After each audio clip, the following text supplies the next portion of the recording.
Salut Twitch, salut la nation et salut tout le monde, j'espère que vous allez bien, heureux de vous retrouver pour démarrer cette saison 2 de la Geek Nation. Au programme, toujours des news, de l'actu, des jeux et du fun, mais aussi un max de nouveautés. Vous qui nous regardez sur Twitch, n'hésitez pas à vous abonner, pareil pour les autres sur YouTube, on vous regarde. Et tant qu'on y est, n'oubliez pas de lâcher un petit pouce bleu. Je sais pas pour vous, mais là-haut, ils sont chauds bouillants. Alors, je vais pas plus les faire attendre. La Geek Nation 100% actu, ça démarre juste après ça. Vital signs critical.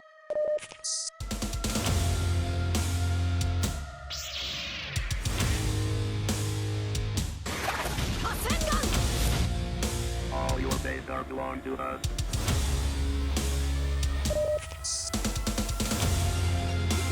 Me, Mario. You talking to me? Sarah Connor. Vous savez, moi je crois pas qu'il y ait de bonnes ou de mauvaises situations.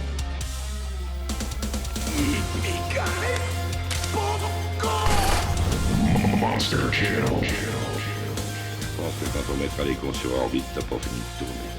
T'obtiens ce que tu mérites, enculé! War never changes. Salut la Geek Nation et salut tout le monde. Pour ceux qui ne connaîtraient pas, la Geek Nation, c'est 3 heures d'émission tous les mois autour de l'actu et de la culture geek. La première partie sera concentrée 100% sur l'actualité. Dans la seconde, nos chroniqueurs viendront parler de leur sujet du mois et on verra bien pour la P3. Et pendant les pauses, n'hésitez pas à nous retrouver sur notre Instagram pour suivre les coulisses du live. On démarre donc tout de suite et pour cette première du 100% actu, j'accueille Simon, Flo et Will. Salut tout le monde! Hello Bonjour tout le monde. Yann. Ah, la belle Salut synchronisation les salut gars. Yann, salut tout le monde. Ravi de vous revoir. Normalement, je vous ai demandé à tous de préparer une news et de venir de la défendre. C'est bon pour vous? Oui, C'est tout bon. nous confirmons. Alors, c'est parti. Les news de la Geek Nation.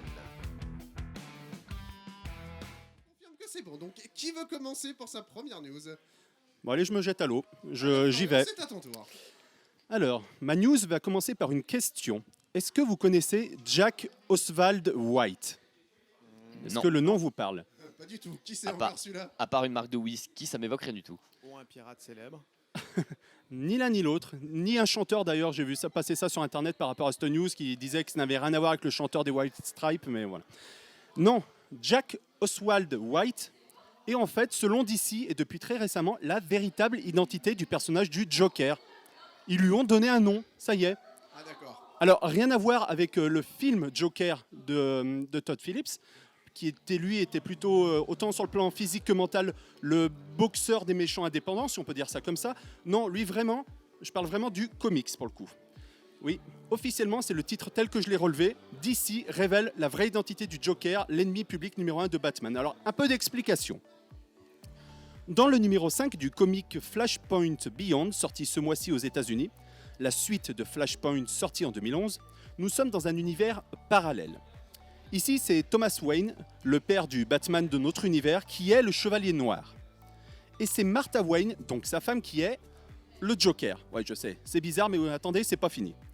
Et c'est ce Joker qui apprend à son ex-mari que le Joker original de notre univers s'appelait Jack Oswald White. Et je cite quelques lignes du comic pour le coup. Ce monde a été changé.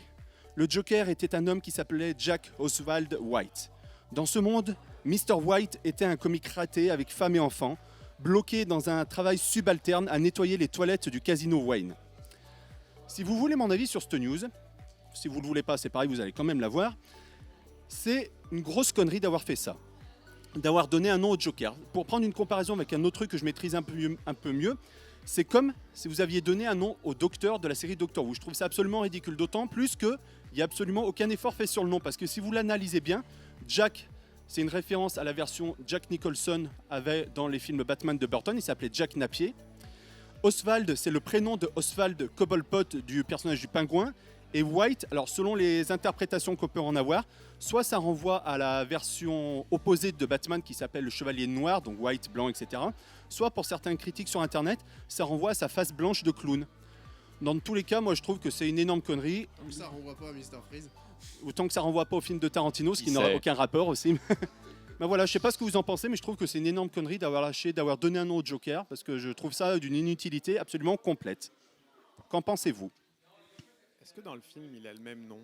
Alors, dans le film, le film récent que je citais, il s'appelle officiellement de mémoire Arthur Fleck. Dans les films de Burton, les deux premiers, dont je l'ai dit, Jack Napier, et je crois... Non, il n'y a pas d'autre identité dans les films le film de Nolan, pour le coup. Enfin, les films de Nolan. Mais donc voilà, c'est une petite news que je trouvais intéressante pour commencer, parce que ça englobe tout ce qu'on peut faire au niveau de l'émission, c'est-à-dire le cinéma, les jeux vidéo et tout et tout. Mais bon, voilà. Je préfère faire comme si j'avais rien entendu. Si ça te donne mon avis. Il n'y a pas de souci. Bouge-toi les oreilles. Bon, et maintenant à qui le tour? Moi, je veux bien. Allez, vas-y, Will. Alors, ce coup-ci, je vais vous parler e-sport, puisque dans 2 jours, donc le 29 septembre, débutera... Une compétition e-sport célèbre. Oui. Une pétition e-sport connue, locale. Pas local, non. International. International, ouais. Alors, sans déconner. Dans un très beau pays. Alors, c'est pas le Super Bowl. Ouais, c'est au Japon à tout hasard, non?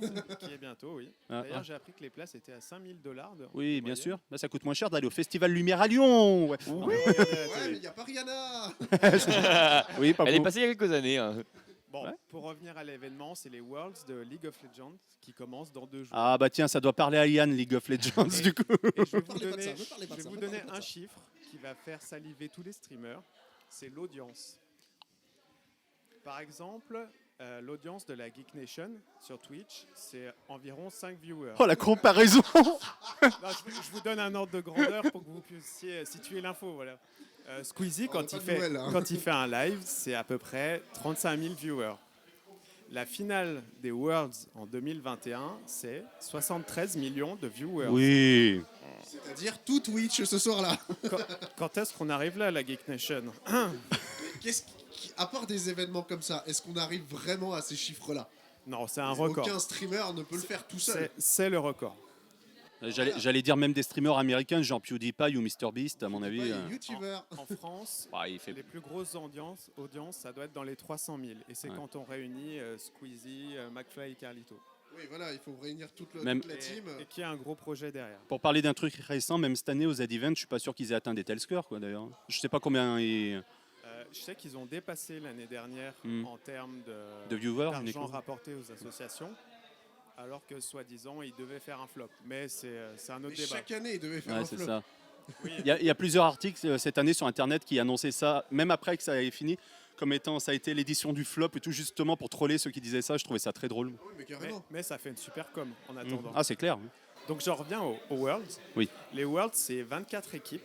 Ça se passe en 2 temps. Donc on a les play-in qui commencent donc le 29 septembre et qui sont à Mexico. Les play-in, c'est 12 équipes. Vous le voyez pas, mais pendant que Will est en train de parler, Il me Florian déconcentre. est en train de faire passer un message RIP Elisabeth 1+1. Donc il y a 12 équipes qui s'affrontent dans cette phase de play-in. Et sur ces 12, il n'en restera que 4. Montre ça à la caméra, Florian. 4 Arrête de qui arriveront au main event qui se tiendra à partir du 7 octobre où là les 4 équipes vont rejoindre les 12 plus grosses équipes. Je vous rappelle pour tous les joueurs que vous pouvez remplir des pronostics. Donc ça s'appelle les pick-them. Comme chaque année, en fait, vous pouvez parier sur les scores de tous les matchs qui vont se tenir aux mondiaux. D'accord. Et donc, il y a des récompenses comme chaque année, donc des skins et autres cosmétiques que vous pouvez retrouver sur vos comptes League of Legends. Voilà. Cool. Donc, c'est, on Ouais, sur s'amuse sur et ton on compte gagne. League of Legends, Yann, tu vas voir des trucs. Oui, oui, tout à fait, oui. Bon, bah, je vais Voilà. enfin me mettre à League of Legends alors. Et il y a une petite nouveauté cette année, ça s'appelle la boule de cristal. C'est la partie la plus fun des pronostics. Et là, c'est pas des pronostics des points. C'est plutôt qui sera le champion le plus utilité des Worlds ou le nombre de pentakills qu'il va y avoir, le nombre de barons volés. Ça, Yann connaît bien. Oui, totalement. Et puis surtout, la question qu'on se pose tous cette année, c'est est-ce que Escati va reprendre son trône? Et surtout, qui gagnera les Worlds cette année? Le suspens est complet. Bon, et bien à mon tour. J'avais envie de vous parler moi aussi d'un événement. J'avais envie de vous parler du dernier Nintendo Direct qui a eu lieu, où il y a eu pas mal de petites annonces, notamment certaines qui vont peut-être plaire à Florian. puisque évidemment le Nintendo Direct est intégralement tourné sur la Switch et pour continuer la communication autour du service Nintendo Online pack additionnel Nintendo 64, on a annoncé la sortie de nouveaux jeux pour 2022 et 2023, notamment les 3 Mario Party de la Nintendo 64, 1080 degrés Avalanche et un petit nouveau.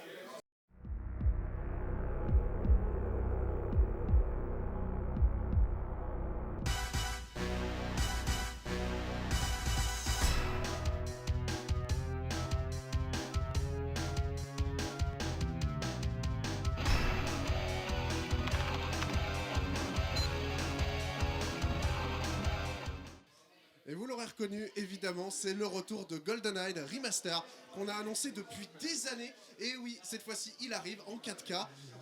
Oui, Florian est atterré, mais c'est une news qu'on attendait depuis des années. Ça fait des années qu'on attendait que le jeu Nintendo 64 revienne sur les plateformes actuelles. Et cette fois-ci, non seulement la Switch, mais la Xbox Series aura droit à sa part du gâteau. Alors que Perfect Dark n'avait eu droit à un remake que sur les consoles Xbox. Donc c'est extraordinaire, sachant que le multijoueur a été annoncé également en local et en live pour retrouver les sensations de l'époque. Non, mais Yann et GoldenEye, c'est une vaste blague parce que c'est l'équivalent de moi qui essaye de caser le mot Tim Burton à chaque émission en fait. Lui, il essaye de caser GoldenEye à chaque émission. Ouais. Quoi. Moi, j'ai une question technique. Vas-y.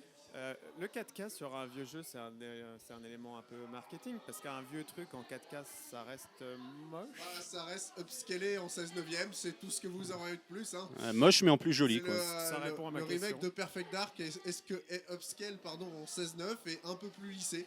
Donc je pense que celui de GoldenEye aura la même chose, sachant qu'il y a quelques temps, on ne devrait pas le dire, mais il a leaké une version bêta de ce remaster sur émulateur Xbox One, Xbox 360, et c'était juste une version lissée du jeu en fait.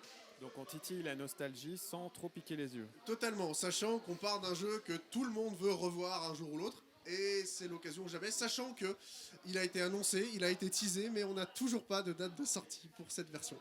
Bref, On a pitié pour toi. le Nintendo Direct nous a aussi également sorti la nouvelle bande-annonce, la première véritable bande-annonce du nouveau Zelda de la Switch, Tears of the Kingdoms, dont on va écouter quelques extraits.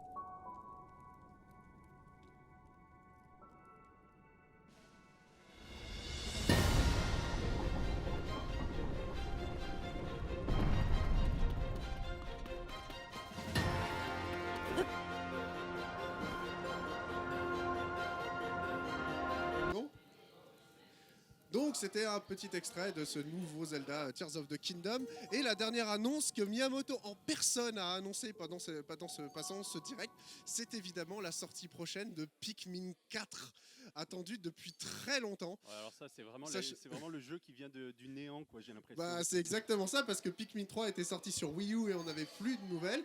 Il a annoncé simultanément un Pikmin Go sur mobile et Pikmin 4 sur Switch. Pikmin 4 dont on a un extrait de la bande-annonce également.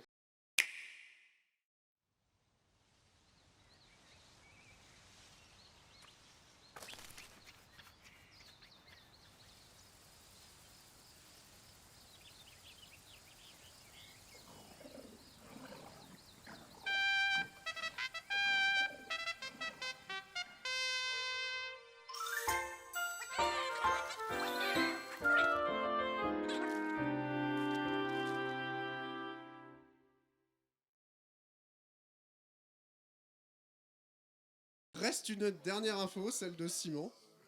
Oui, alors moi je serais peut-être un peu plus concis puisque c'est une info qui je pense n'a pas échappé le monde du cinéma et du web puisque l'événement cinéma je dirais de ce mois-ci en rapport avec le web a été la sortie durant ce mois de septembre du film Le Visiteur du Futur que je suis sûr que beaucoup d'entre vous en tout cas auront un rapport plus éloigné que moi puisque personnellement je n'ai découvert la série que cet été juste avant de voir le film au cinéma le week-end dernier.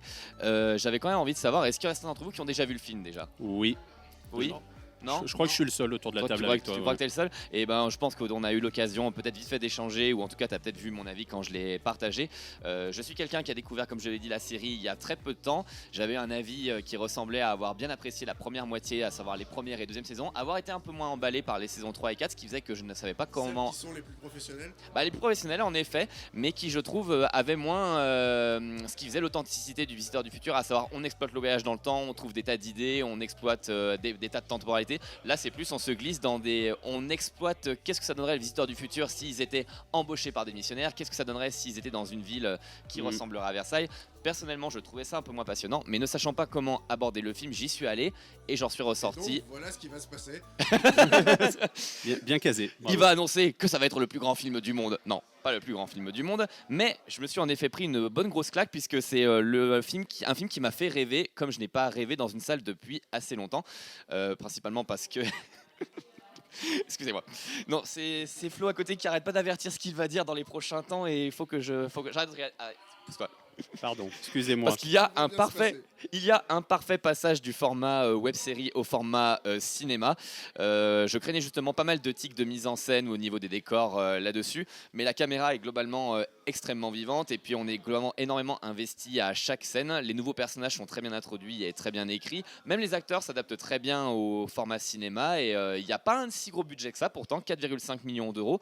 Quand on voit ça, moi j'aurais vraiment cru qu'ils auraient pu en mettre 10 millions en tout, mais le budget a été parfaitement utilisé et j'en parlais un petit peu pour le mettre un petit peu en avant parce qu'actuellement le film ne cartonne pas tant que ça. Il se retrouve je crois actuellement avec 280 000 entrées en 2 semaines et demie.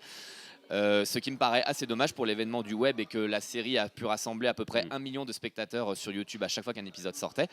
Et donc je voulais un petit peu inciter les gens qui peut-être connaissaient la série ou ne la connaissaient pas à vraiment aller le voir pour bien sûr le principe de soutenir la SF française. On dit ça à chaque fois qu'un film de SF sort en France, mais à chaque fois qu'on ressort du film de SF on se dit des fois ouais c'est pas mal, mais ça arrive des fois qu'il y a des exceptions où on se dit c'est vraiment trop génial. Moi personnellement c'est ma claque SF française de ces dernières années, donc je vous invite vraiment à aller le voir pour lui donner le succès qu'il mérite.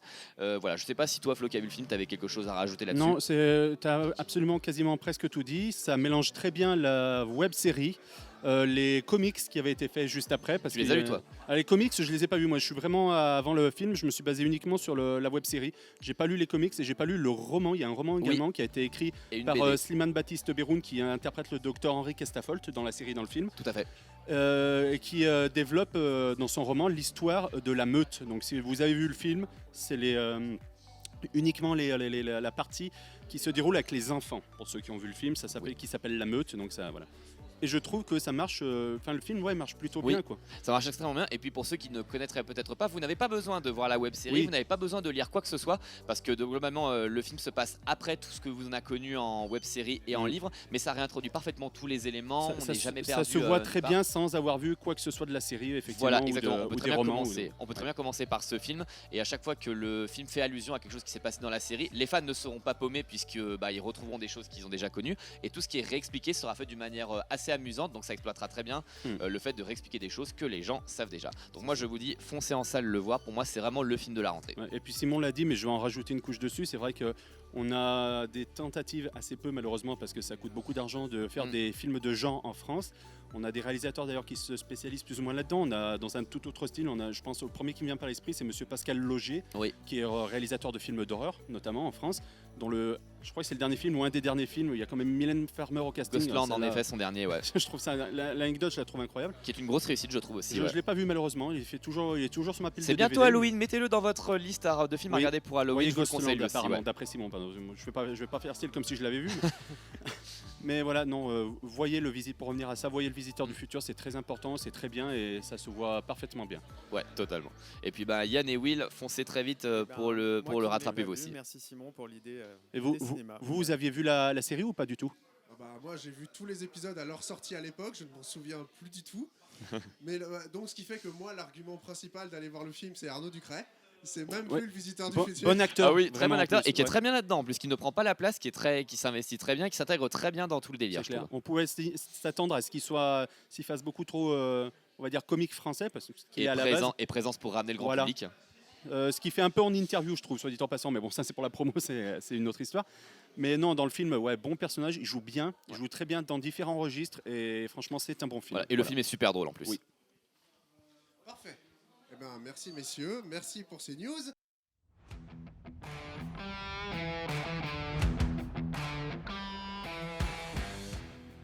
Le tour de l'actu brûlante, c'est ici, nulle part ailleurs.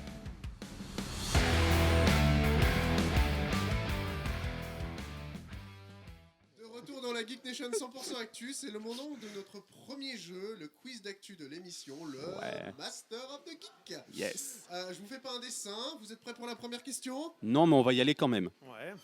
Ah oui, d'ailleurs cette année les questions sont nominatives. Jingle. Qui sera le nouveau champion? Qui connaît par cœur l'actu du mois? Qui sera le nouveau Master of the Geek?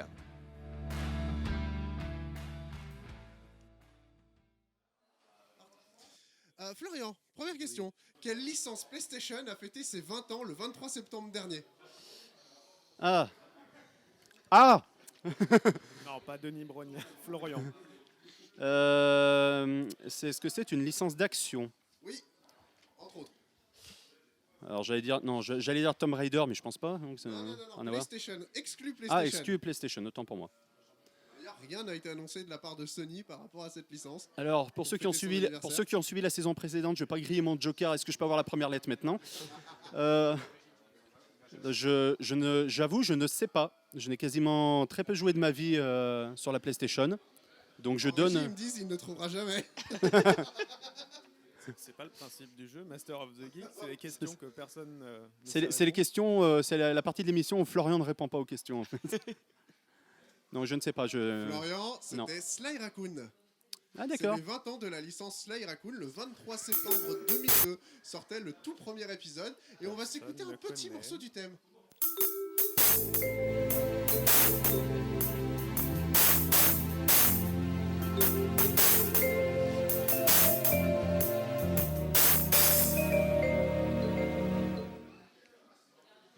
Will, deuxième question.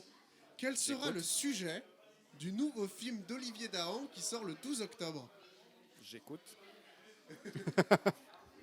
Tu ne sais pas, c'est un aveu d'échec? Ah tu vois, il n'y a pas que moi qui passe pour Monsieur Ducon là. Hein. Je sais que Simon le sait. Joker, Simon, s'il vous plaît. Non mais rajoute une lettre. Donne-moi une lettre. Eh oh, ça c'est mon idée ça. Je vais pas te donner une lettre, je vais dire Simon. Rajoute une lettre. C'est à moi de parler ou c'est Ah non, faut juste que tu rajoutes une lettre. Faut juste que tu rajoutes une lettre. Ah ça y est, c'est lui qui a réalisé ça, moi je l'ai pour le coup. Oui, c'est lui. On s'est compris. Non, pas ça. Une personnalité. Simone. Rien à voir. Simone, Rien à voir avec ta voiture. Hein. Simone, non, pas ça. Rien à voir C'est avec le remake Titine. français mince. de Hey mec, elle est où ma caisse? Non, ce n'est pas ça. Alors la régie me fait signe que je dois manger le micro. Est-ce que c'est mieux? Pas ça, c'est obscène, on va Donc te t'étais mettre sur la bonne Un voie. peu. T'avais trouvé. On était à Simone. Oui, Simone. Alors, Simone. personnalité Une vraie française qui Simone. s'appelle Simone. Je vais te donner un indice visuel. Ah. J'adore ce jeu. On a déjà fait ce jeu en formation. Alors il mime, pour ceux qui ne voient pas, il mime un V avec ses mains. Donc Simone V. Sauf que non, Simone Carré. Non, comment ça? Non, c'est pas un charisme que j'ai fait. ça commence pas par V. Son nom de famille? Tu te fous de moi? Alors on pense. Moi, j'ai une chance sur deux. Est-ce qu'il y a une particule devant son Non, il n'y nom? a pas de particule. C'est une femme politique française et ça commence par Simone. C'est pas Simone Signoret, arrête de te foutre de moi. Non, c'est une actrice. Elle a été inhumée au Panthéon il y a quelques années. Alors j'ai toujours le V qui revient en fait. Bah oui, V. Alors, Florent, tu ne sais pas? Non, je ne sais pas. Eh bien, c'était évidemment un biopic sur Simone Veil. Bah oui, Simone, c'est Et pas on de va ma veille. écouter Hein. un extrait de la bande-annonce tout de C'est moi suite. Vous pouvez baisser un peu la lumière, s'il vous plaît? Quand vous voulez. comment définir la mémoire. Que nous le voulions ou non, que nous le sachions ou non, nous sommes responsables de ce qui nous unira demain. Simone! Nous sommes faits de ce qui... Bon, maintenant, Simon, cette fois-ci, la question est pour toi. Endor, la nouvelle série Star Wars Oh, sur mon Dieu. Disney+, vient de réaliser un événement historique pour la licence, lequel? Je sais pas, la première série centrée sur Rogue One. Non. Oh là mon dieu. Parce que un événement qui est autour de quel type d'événement? C'est un événement pour la saga en fait. C'est quelque chose qui n'avait jamais été fait dans toute la saga Star Wars. Qui vient d'apparaître pour la première fois. Il y a un épisode où il n'y a pas de piou piou. Dans Endor. Dans un épisode, tu dis? L'épisode 3 de Endor réalise quelque chose d'événementiel. Y a pas de laser du tout? Non. Ils ont fait un crossover avec Iron Man. Plus, qui n'était pas du tout présent jusqu'à présent dans Star Wars. Ils contournaient ce fait-là et aujourd'hui ils sont allés pile dedans. Ils ont tourné sans effets spéciaux? Non. Alors là, je sais pas du tout. Est-ce que je peux proposer un truc? Est-ce que c'est un rapport avec la sexualité des personnages? Pas du tout. Je sais pas, il y a Non. beaucoup de choses qui le font actuellement. C'est un rapport avec le sexe féminin, non? L'épisode 3 de mémoire. Je sais pas, j'ai pas vu, moi. C'est le héros qui rencontre Tu l'as vu? un pseudo. Tu regardes Endor actuellement. Je regarde Endor. Ça me paraissait chelou. Est-ce que tu peux mieux répartir les questions à l'avenir? Justement, c'est justement Et donc pour le les héros mauvaises langues. rencontre quelqu'un où on pense qu'il vient de la résistance et il doit lui vendre un module impérial. Ouais. Et donc l'épisode entier est tourné autour de cette Ouais. rencontre. Et dans cet épisode, il évite les gardes impériaux. Oui. Et Continue. c'est en rapport avec James Earl Jones? Pas du tout. Non. D'ailleurs, il y a une très belle scène où ils font exploser un hangar et il y a des rouleaux métalliques qui tombent du ciel. C'est pas mal foutu. Alors jusque-là, ça n'a rien à voir. Ok, ça c'est génial. Merci Will pour ton un truc intervention. un truc que même George Lucas contournait donc. Alors c'est la première fois que le mot shit est prononcé dans Star Wars. Shit. C'est la première fois qu'une insulte réelle est prononcée dans Star Wars. The F-word. The F. Fuck. The N-Word. Jusqu'à présent, Star Wars, quand on est toujours utilisé un mot de l'univers Star Wars justement pour faire des insultes. Mais pour la première fois, on a pu balancer une véritable injure dans le script de Star Wars. Pourquoi j'imagine des trucs maintenant du genre allez vous faire Chewbacca, mais Alors, espèce de petit Yoda. Pardon, bref, excusez-moi. Will. C'est une Alors. question gaming. J'ai vu les anneaux de pouvoir aussi maintenant. C'est une question. Il essaye de meubler, c'est drôle. Et un changement majeur va apporter le nouveau DLC de Resident Evil Village. Ah, je le sais. Sort le mois prochain. Pour info, je n'ai jamais vu un Resident Evil. Je n'ai jamais joué à aucun Resident Evil. Bienvenue au club, Will. Est-ce que Flo Oh bah a si. une idée Alors, Yann m'a forcé à le faire. je crois que je le sais, et il me semble que c'est un changement au niveau du point de vue du joueur. Oui, c'est ça. Que ça va passer de la troisième à la première personne ou l'inverse. C'est le contraire, ça va passer de la première à la J'étais presque. troisième personne. Et la fin de l'histoire démarrée dans Resident Evil 7 sera exposée dans ce DLC. Cool. Capcom a annoncé que Resident Evil 9 n'avait rien à voir avec les deux précédents opus. Donc ça fera moins peur. Au lieu de les prendre sur la tronche, on verra arriver sur le personnage. Oui, et en même temps, il y a une mise à jour PSVR qui aura lieu sur Village. Oh, ça risque d'être Vous avez- sympa ça. Vous aurez maintenant le choix de la troisième personne ou du VR. Resident Evil en VR. La dernière question, elle est pour tout le monde. C'est la mer Noire. Qu'a Embrassez vos proposé micros. Un internaute avec un outil géré par l'IA pour l'adaptation live de La Petite Sirène. Vas-y, Il l'a Simon, elle est il l'a pour toi. blanchi. Oui. Oui, c'est ça. Il a proposé et il a dit qu'en à peine 3 heures, il aurait la possibilité de changer la couleur du personnage, de la peau de la comédienne principale sur la totalité du film. Ah, il y en a, ils ont Ah. vraiment rien à foutre de leur vie, quoi, sans déconner. Voilà, c'était notre Master of the Geek. Est-ce que ça vous a plu? Oui, c'était bien. Oui. Est-ce que vous avez appris des choses? Oui, totalement. Oh Est-ce oui. que vous avez des points? Non. Eh bien, je vous propose de passer au débat de l'émission, comme d'habitude. Ce débat sera consacré au sujet qu'on a évoqué durant cette dernière question, mais la régie m'attend pour lancer le jingle.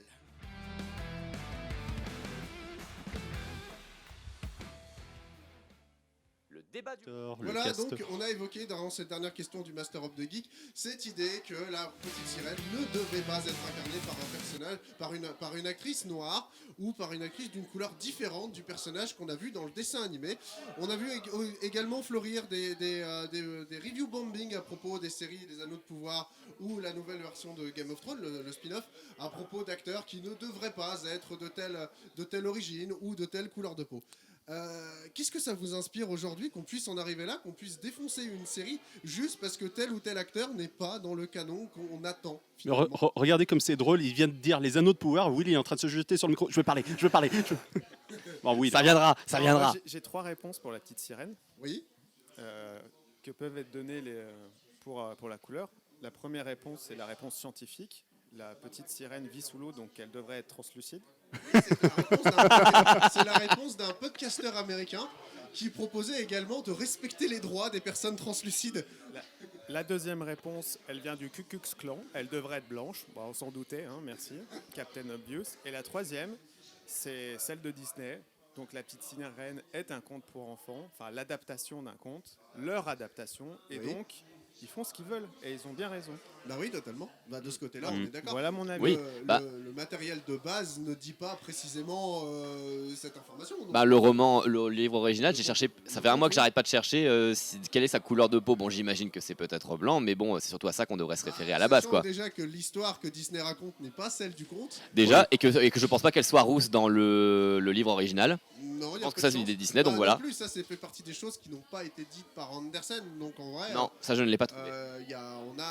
On va pas dire une marge d'erreur, mais on a la possibilité de faire un peu ce qu'on veut, sachant que le matériel de base n'est pas si documenté. Bah c'est sûr. C'est une adaptation, encore une fois. Bah oui, il faut bien qu'il y ait des changements. Sinon, ça n'a pas d'intérêt. J'en avais parlé un peu tout à l'heure en off, mais je pense que l'année prochaine, avec l'adaptation de Blanche-Neige et les 7 nains, nous reviendrons exactement sur le même sujet. Hein. Bon, on l'a déjà eu très récemment avec la fée de Pinocchio, du Pinocchio de Disney. Ouais. Donc, mais c'est une. Je trouve que c'est une tendance qui est de plus en plus actuellement. Je vois là, on l'a eu avec Pinocchio, on est en train de l'avoir avec la petite sirène, on va l'avoir avec Blanche-Neige et les 7 personnes réduites. Hein. Blanche-Neige et les 7 Nignos. Être merveilleux. Oui, oui, déjà. Bref. Mais voilà, je vais faire mon vieux con encore une fois, parce que j'ai l'impression que je suis le vieux con de l'émission. Mais je trouve ça ridicule, quoi. Putain, mais foutez-leur la paix justement à tous ceux qui essayent de proposer autre chose. Et qu'il n'y ait pas de. Voilà, c'est pas comme si à la base il y avait une clause qui indiquait que le personnage devait être blanc, que le personnage devait habiter tel ou tel quartier, j'en sais rien. Putain, dans un moment, on va avoir quoi? On va avoir des problèmes sur Polochon et sur Sébastien aussi. Enfin, c'est. Oh mon Dieu, Sébastien a pas les poils de la bonne couleur, mais on s'en branle. Ouais, mais on a eu aussi tout le review bombing sur les nouvelles séries là, à la mode, sur le spin-off de Game of Thrones et sur les Anneaux de Pouvoir. Mais arrête de prononcer ce nom.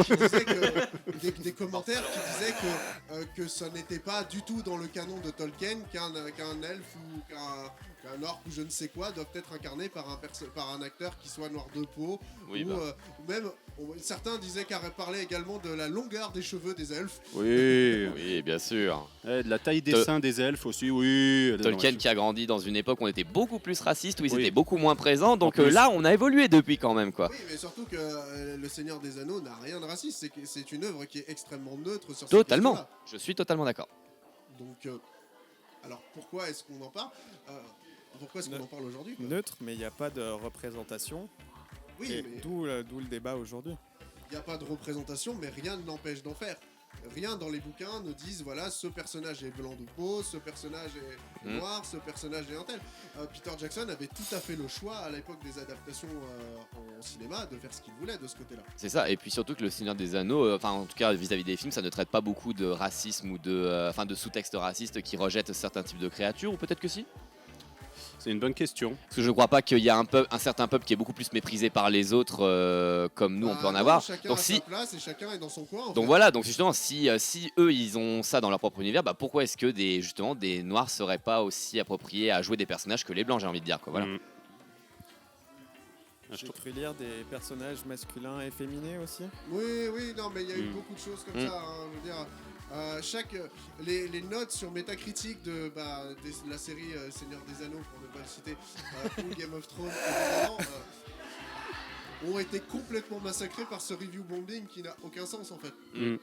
Et surtout, j'ai l'impression que c'est l'effet encore plus renforcé par la petite sirène, parce qu'on parle du Seigneur des Anneaux.